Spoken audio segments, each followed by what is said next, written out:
Hi there, friends. It's me, it's Al Pitcher. You're listening to Dream Guest, where I sit down with a guest that I want to talk to. This one's a real good one. I was really excited to do it, really excited to meet this person. We do research beforehand and we learn about stuff, and I get an education. And there was a thing, the Swedish Brain Foundation, which is called Hjärnfonden. Thank you. Writes that forming friendships is incredibly beneficial for brain health. Okay? So if you're thinking, what should I do today? Just form a friendship. It'll be good for your brain. Because when we spend time together with people we know, we become relaxed, calm, we feel safe, and our brains start refueling energy. This is not just about laughter. This is about education. Your brain's getting like a charge, like an iPhone, right? This in turn makes it easier for us to concentrate and carry out demanding tasks. And isn't life just one big DT? Now, when we add that to the equation, some of the researched healing effects of music, we've got a winning combo. Jonas Jonsson. And he is from a band. He's a comedic actor. He's done theatre, but I know him mainly from the band Bedroom Eyes. They're from near Östersund. We talk about that and how life is different up there. This is quite a really exciting one because I discovered this band Bedroom Eyes, and I just I was going to say I got turned on, but I know I did musically, like earwise. I really love their album, Greetings from Northern Sweden. And I was just blown away by how they produced such an album that why aren't they massive? We talk about the Nordic silence, which is there, but is it there? Do we need it there? But he knows more than I do. And then we talk about it was a real sad affair, but we talk about how Jonas, he actually did some stand-up. And he got some horrific feedback. And when I mean horrific, you got to hear the story, man. It's like, I think that's the great thing with stand-up is you get instant. It's not like you're listening to an album, you're not reading a book, you're not watching a film. Comedy, instant. And this was instant. And whether you're laughing, and I think you'll be laughing at my show, because that was a good connection. Instant laughter. Why don't you get tickets for my tour show? Why are you not getting tickets for my tour show now? alpitcher.com. Get them nowhere else but alpitcher.com. Tid för skratt. Is it a time for laughter? I think so, my friends. So I'm excited. I've probably had too much coffee, but I'm charged up. I'm ready to beat the loneliness. I'm ready to talk about the Nordic silence. And please welcome Jonas Jonsson.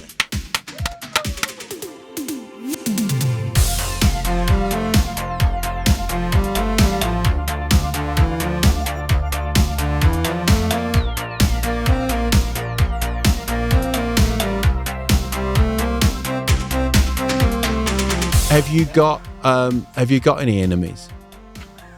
Well, since you forgot to put up tickets for your latest show. Let's clear this up. I went to the cashier and I'm like, Al Pitcher's some tickets for me in my name. No tickets. And I'm like, are you sure? Check on the list. Nope. So I went to the ABBA Museum, had drinks, and went home. Oh, I'm so sorry. And you left me a vinyl. I did. Version of Greetings from Northern Sweden. For nothing. Which is an amazing album. Oh, thank you.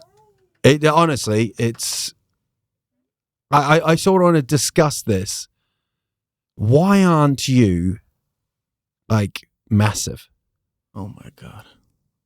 I'm going to start this podcast with crying, man. I don't write stuff that are supposed to be big, I think. Okay. I think it's too niche. It's too small. I don't know.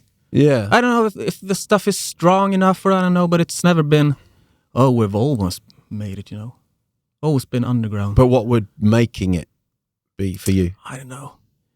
maybe some songs on the radio again. We had some songs from the first album on the radio. Yeah. But it hasn't happened since. And you're still together, the band? Yeah. It started out in 2006 and still the same guys. Yeah. Minus one who moved to America because his wife is a cancer scientist. Okay. So apparently that's more important, solving the big cancer thing than playing a couple pop of good for hit tunes. Yeah. Some people get on my nerves.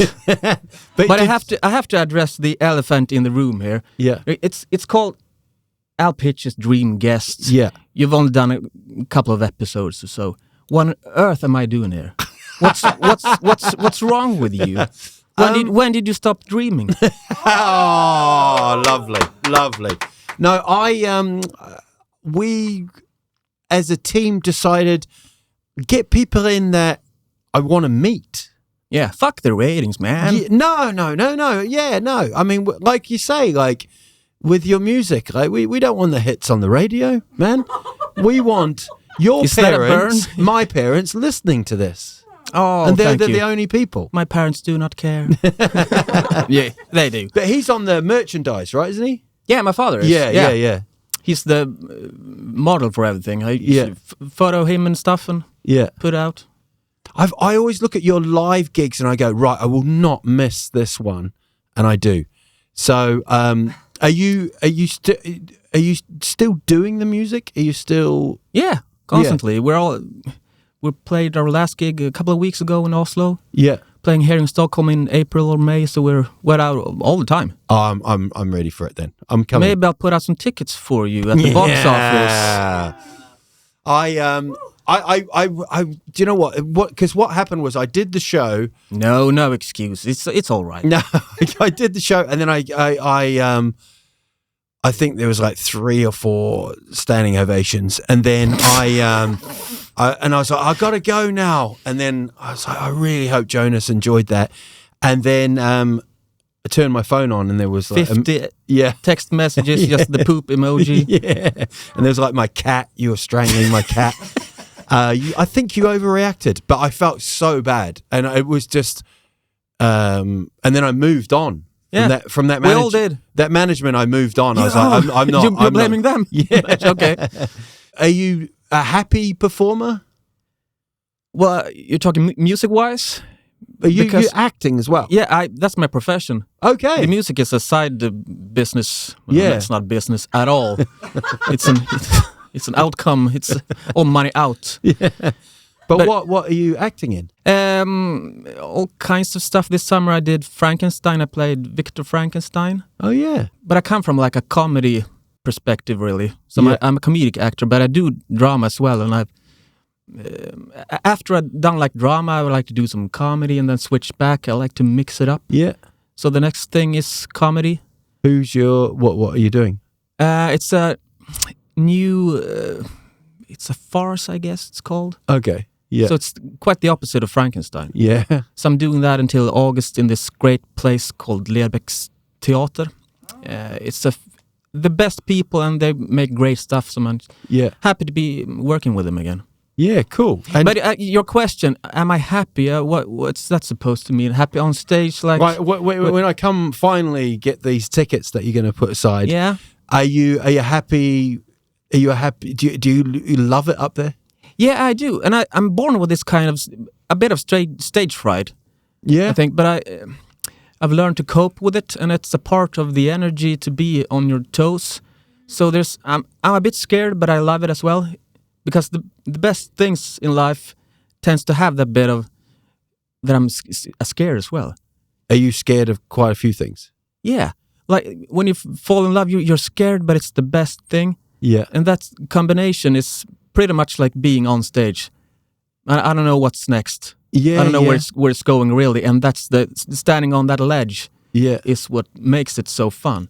But I love it upstage. But sometimes I tend to get too nervous, and that I can't quite enjoy it. But 95% of the time, I just love it. And you lose yourself up there, and I feel that people are connecting. That's if I can make that connection, then it's always the best. Sometimes. Yeah, and so you grew up on like comedic stuff, Swedish comedy, or all kinds of stuff. My parents were always watching back in the early 90s in Sweden, there were a lot of sitcoms, foreign and Swedish. They were usually too late for me to watch, but I used to like put some pillows under the blanket in the bed, sneak into the TV room, sit behind the sofa and watch Blackadder and the kids in the hall. Yeah. I've always had two engines. It's comedy and it's music. And since I was a kid, and they're still my driving force, really. Yeah. You actually helped me when I did Östersund Arena. And I wasn't there. No, there was tickets for you. But I always leave 2 seats for you. At every, I'm not dead. Don't sit in those seats. Every Jonas. gig I do, and I go, he's not here again, and I just carry on. But yeah, I did Östersund Arena. It was like an ice skating hall. Never been there, actually. Very stupid thing to say, but cold. Yeah. And that was it. Was like thousands of people, but it was weird to do the gig. And they were like, do you want a sound check? And I was like, yeah, okay. And it was my first arena. Yeah, and you go, snooze. Yeah. Fika. And I remember asking you some like local stuff about Östersund. Dirt on people in Östersund. Got loads of that. Yeah, just didn't go well. No, it did. It went really well. So thank you for that. Well, you're welcome. Yeah. I think it was like David Bowie was on about like comedians. Comedians always look at musicians at a party and they're always like, I really want to be. And the other way around. Yeah, musicians want to be in Monty Python and they want to be musicians. Yeah. Are you writing your own comedy? Have you ever tried stand-up? Yeah. I did stand-up maybe like 10 times or so. Mm-hmm. And I think I improved a bit during it and I really loved it. Yeah. But then there's this really dark ending to it. I was warming up for established comedians. I had like a standing gig where I was doing that.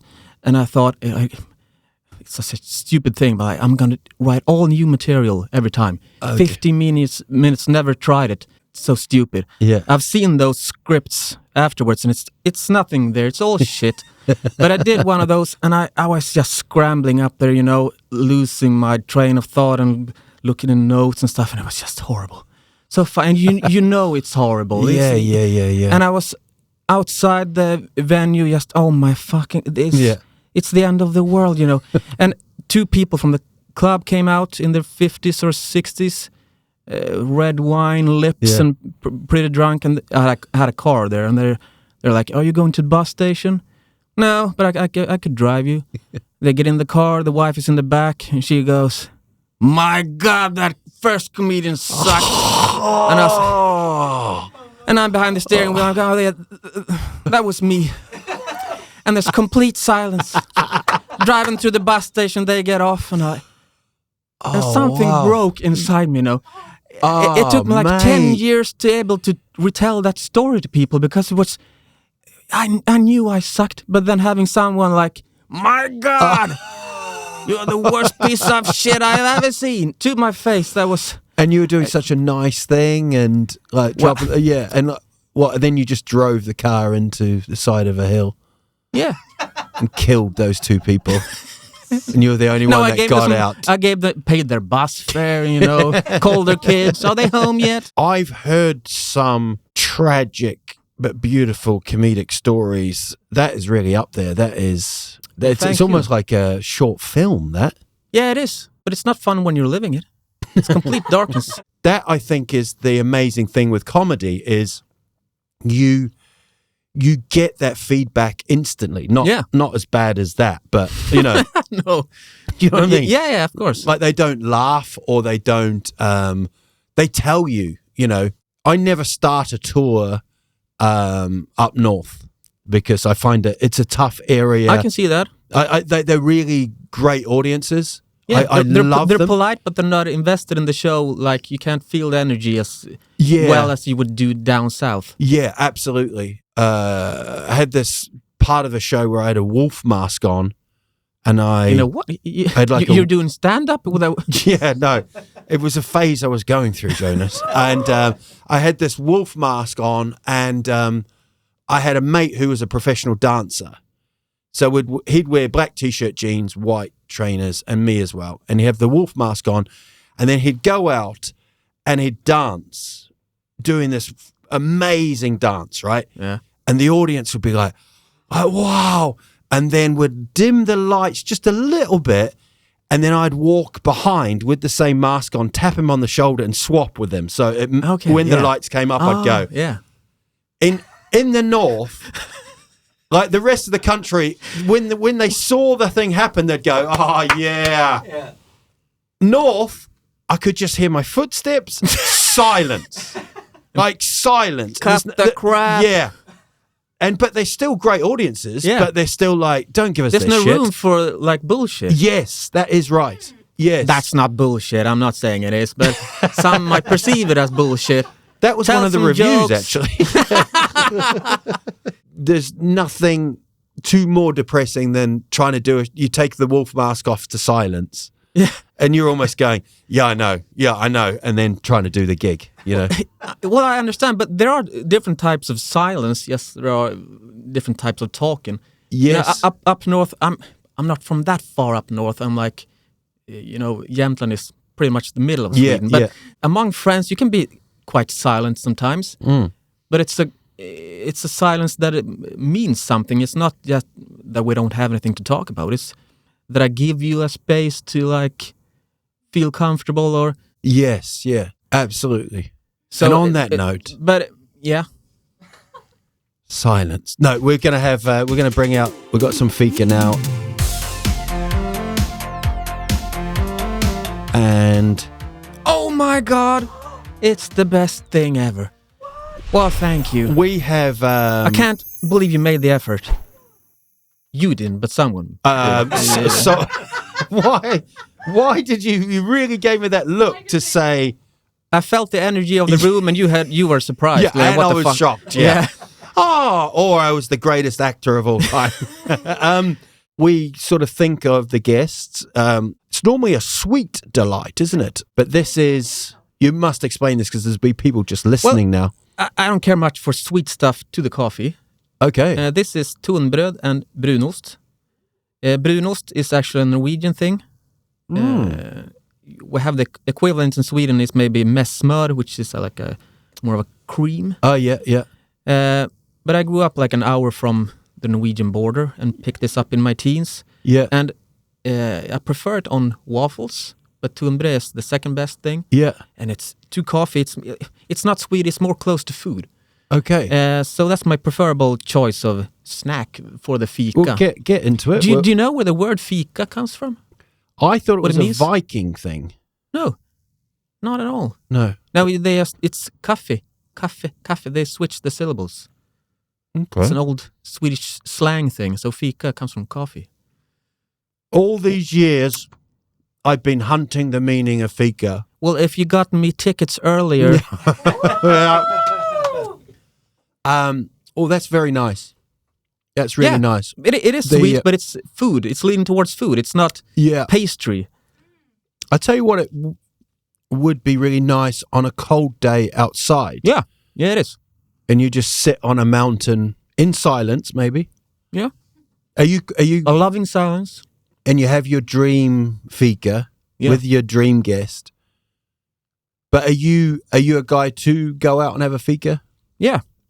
The best places are up on mountains, I think. Yeah. Because if we're returning to the coffee part of the interview, the best... Not an interview. This is a chat between friends.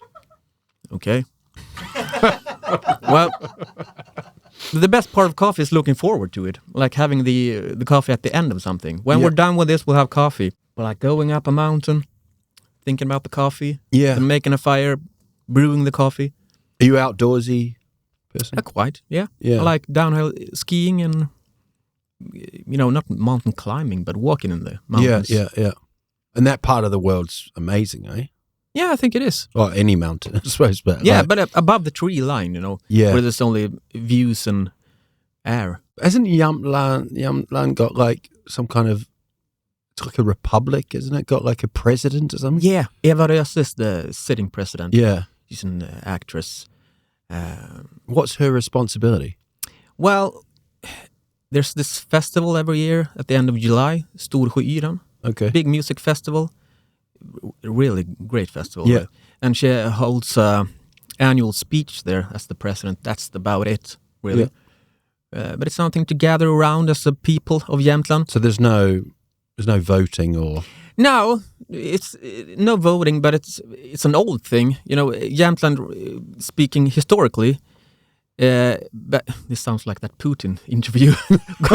We're going way back. There were two atoms in the sky collide. No, but it was torn between Sweden and Norway in different wars and Denmark and stuff. And then in the 1600s, it became Swedish. Okay. So people thought, hey, we're tired of that stuff and we wanted to feel like their own in a way. Fuck the Swedes, fuck the Norways, Norwegians. And so it comes from that, really. And does it feel like that? It does in a way. It doesn't have the same feel like if you go to the coast, Sundsvall and those places, because they don't have that history of being torn between countries. Yeah. I mean, I've travelled a lot up there. I don't think I've seen it when the lake is a lake. I think every time I've been there, it's frozen. Yeah. And you walk on there, it's just amazing. Yeah, it is. Yeah. It's a beautiful city. They're actually a really great comedy audiences. You think so? Yeah, I do, yeah. There's a sort of feeling of like, oh, you've made the effort to come here. That's how I feel. Okay. Yeah. I mean, we don't find you funny, but, you know, you've made it here. Are you like a local hero there? With the, no, I wouldn't say that I am. No. Would be preposterous. Yeah, bit of a local hero, actually. No, but a lot of people know who I am, but I'm not a hero.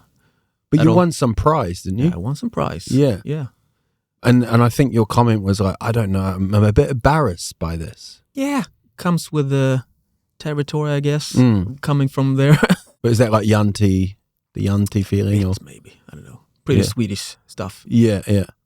Do you have that in New Zealand, like Jante? We have like we have a thing called tall poppy syndrome, which is quite... Don't single out yourself from... Yeah. But isn't this a pretty common thing all over the world? I think so, maybe. It's like every country has a bad drinking reputation. Oh, the Germans, they're drinkers. The Finns, everyone is drinkers. It's like... Yeah. People are the same in so many different ways, and that is one of them. Yeah. Are you a drinker? A drinker yourself? Not much, but I enjoy the occasional getting hammered. Are you... like moonshine in coffees. Moonshine? Yeah, like home brewed liquor. Well, that sounds like a problem to me. Well, it isn't. You go blind for a couple of days and no. But it's Jonas has been found by the train station naked drunk and yet happy again. and blind.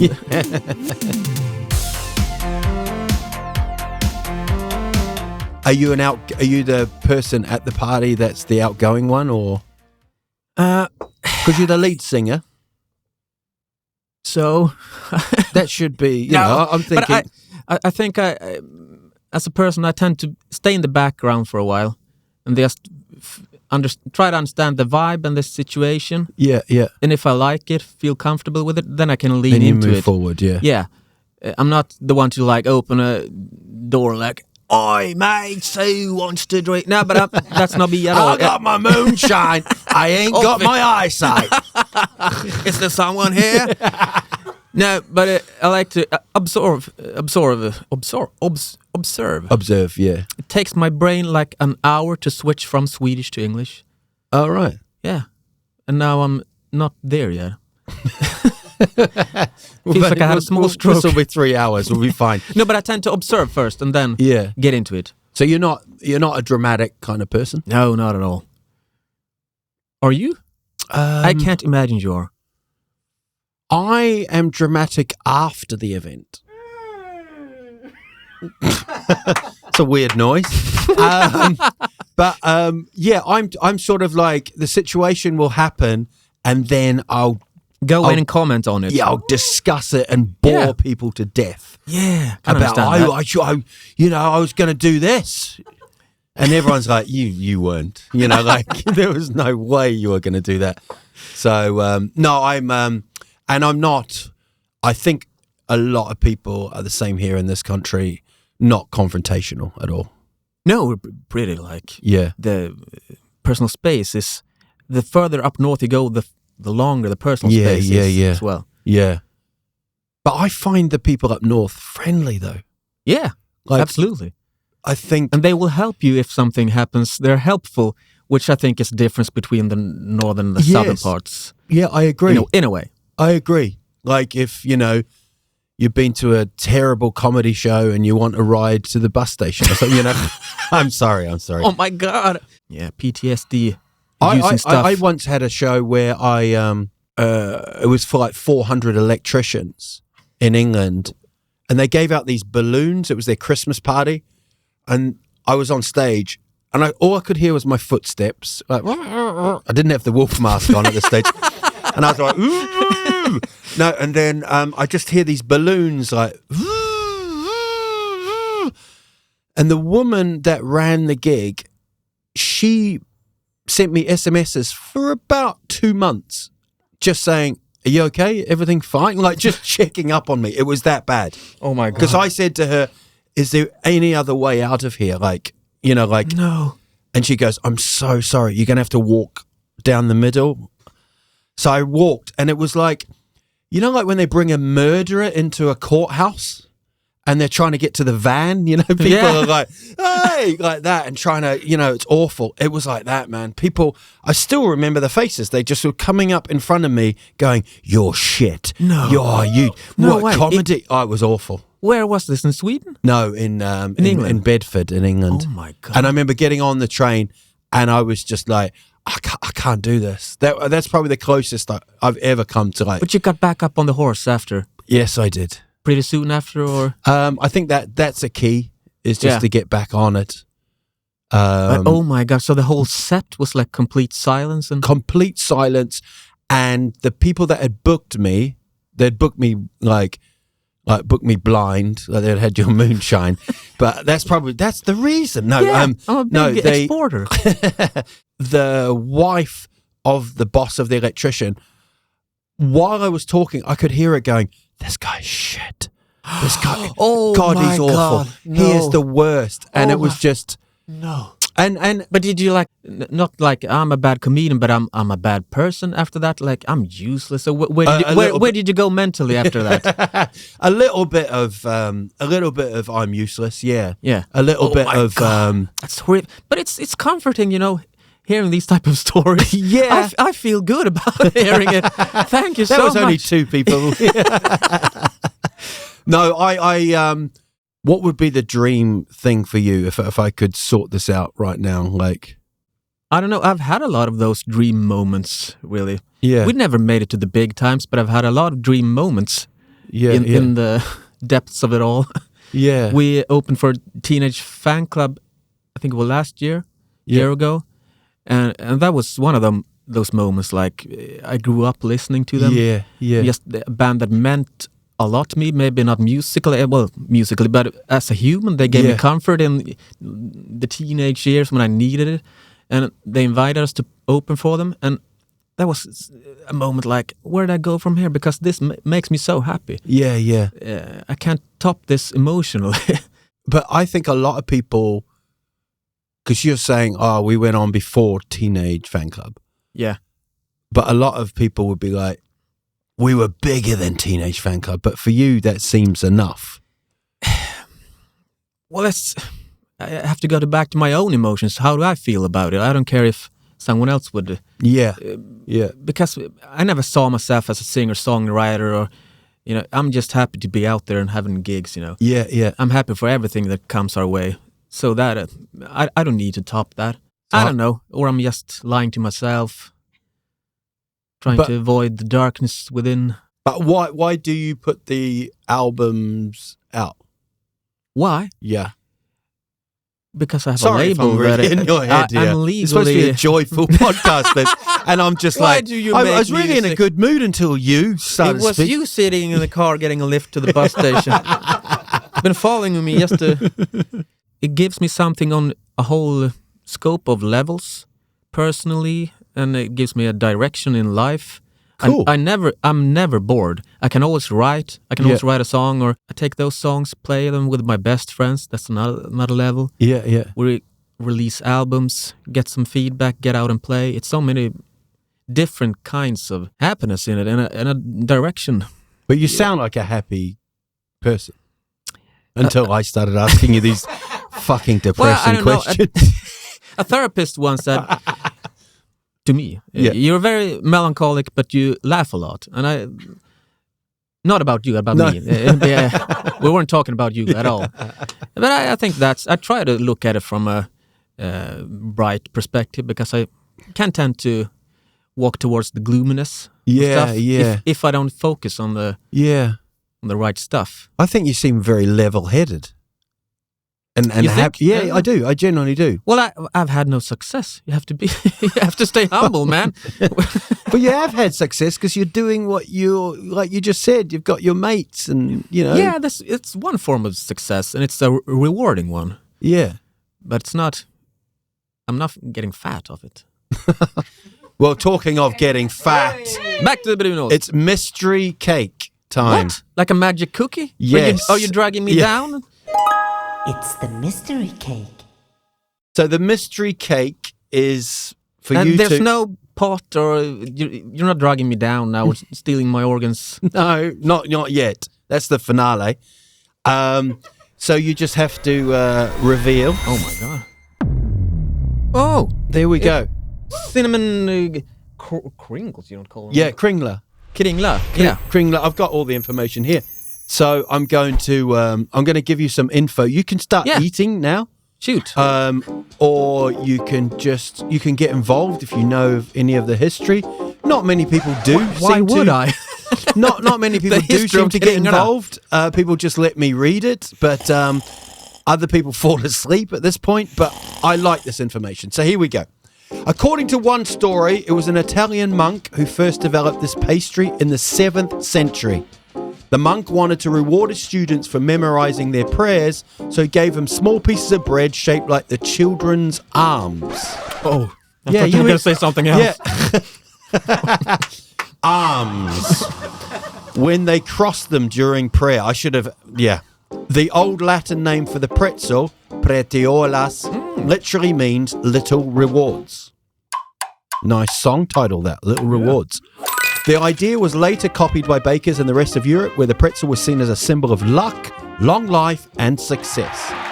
The pretzel, or some version of it, there's only another hour of this, so get into it, of it can be found everywhere in the world since the ancient times, and in Sweden, the towns of Arboga and Södertälje are especially known for their kringla baking. Oh. During the Middle Ages, we're back now. We're out of Södertälje and Arboga.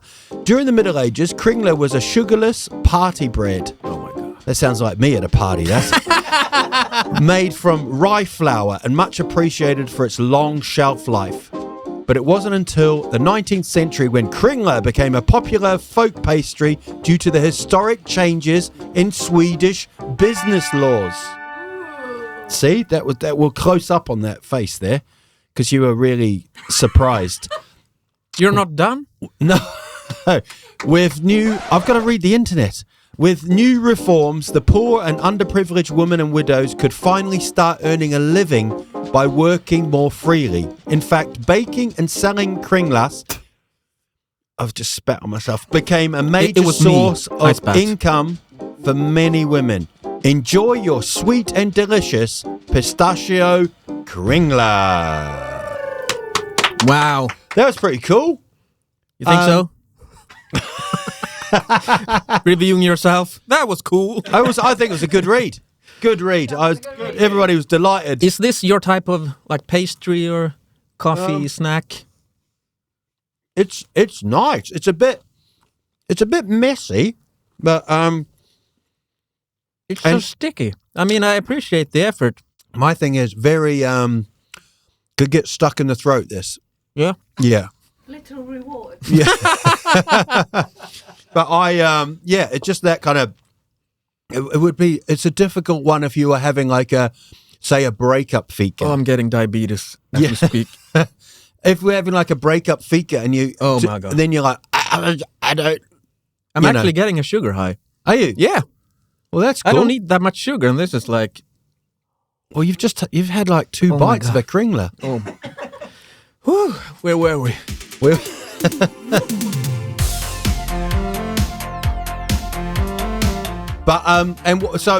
What's the future for Bedroom Eyes?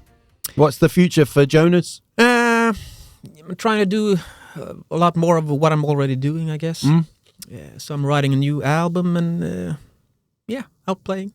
What stops you from just going, put it out?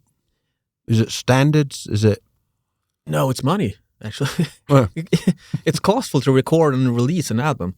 Of course, because you have to go in the studio. Yeah, so it's mostly the money. If someone like throw money at us, we would release an album twice a year. But it takes time and it's costful. But I just think this is going to sound naive. With all modern technology now, why don't people? Yeah, but we're old-fashioned. We're a rock band. We don't sit by our laptops and. Okay. We're still drums and guitars and amplifiers and stuff. Yeah. You have to do it in a proper studio. Okay. Well, there's my question. Yeah. Shot down, really. Shredded, departed. Everyone was, all the musicians here were like, wow, he's going to really explain the industry. And then you went, shut up, will you? And when am I going to, I'll do a gig with you one day. Yeah. Yeah. We could open for you and then you can open for us. Yeah.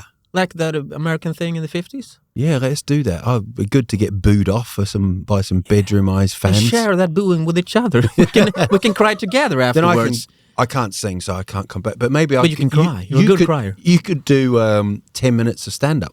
Oh, my God. Oh, yeah. But I thought about it. I'm getting back on the horse someday. You are? Yeah. I love it too much to not get back, but it takes time. You have to, get your hands dirty. You can't just get up and do it. You have to. What would you talk about now? Well, that, I suppose. Yeah. I don't know. What were you talking about back then? Shit, apparently. According to the reviews. Yeah. Thank you, God. And listening to Actors Studio. It's been a pleasure, mate. Is there anything you'd like to say at the end to all the people that are going to listen, going to watch? What should they do in life? No pressure. Well, don't be afraid of the silence, I guess. Wow. See, that should have had no reaction to it. And he just You can hear someone pissing themselves. Yeah. He just had a beautiful slogan there, T-shirt waiting to happen. And you ruined it by breaking the silence. Jonas, it's been great, man. And I promise you next time, those tickets will be there. I don't care. You don't care. You've seen me already, so that's fine. Can we give it up for Jonas? Thank you so much. Thank you. Thanks, man. That was bloody brilliant. I actually brought you a coffee cup. That's came to my mind right now. But what, as a gift or out? Yeah. Are we rolling? We're still rolling. Yes. Yeah, but I brought a coffee mug for you. This is like the size of coffee that I drink from. I hate those small cups like from the 1800s and you sip it and that's a half a pint. That's what I drink. Do you know what? I looked at your website. And I looked at the quote here from Kirsten Ekman. Yeah, close enough. Kirsten Ekman. Whoa! Very Swedish Google Translate, I found that. It was very close enough. Listen to this for a quote. What a way to end this. We all have an inner indestructible loneliness that we must cherish. God, I wish I was brave enough to just throw this against the wall now, but I'm not, and I want to keep this. So, Bedroom Eyes, get them downloaded, get them into your TikToks, kids, and buy the vinyl, buy the merch, and thank you so much. Yes. Get your tickets to Al's new tour at alpitcher.com. This podcast was produced by Soulside Productions and recorded at Clarion Hotel Sign in Stockholm.